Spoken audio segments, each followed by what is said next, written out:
За нэг 2-7 хоногийн өмнө нэг хүүхэн байсан л та. Надаас нэлээд 40 гарсан. Нэг ихч байсан. Тэгээд судсын өрөөд бэлгийн харилцаанд тэр их орж яана л гэж байсаж. Нөгөө хүн бол гайхаад юу яриад байгаа. Судсын өрж байгаа л тэгээд гайхаж. Та үнэхээр их ядарсан байгаа.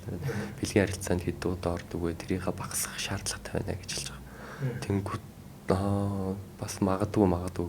Тэгээд эмчилгээнд явж байгаад эмчилгээнийхаа дундуур нэг өдөр нь л та эмчилгээ хийлгэж явахдаа ер нь хүн хэдэн удаа хийх ёстой гэдэг юм бэ? 7 хоногтой гэж асууж байгаа.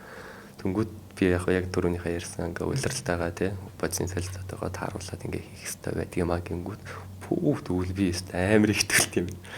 Тэр игчийн хувьд бол өдөр болгон хийдэг.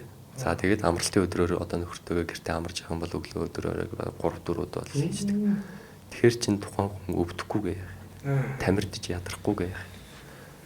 Тэр бол одоо асар их одоо тамирдл одоо ядаргаанд орцсон зүрхнүүдтэй гнойргүүдтэй ингээл нөгөө нэг савны хиймэгтэйчүүд нь гэх мэтлэнгээр айгүй ядаргаанд орцсон. Тэгэхээр би тэр хүнд бол шимтжил сайтай, шингэц хурдантай тийм тамиртын хэсрэг тиймэрхүү хоол хүнснүүдийг зөвлөж байгаа.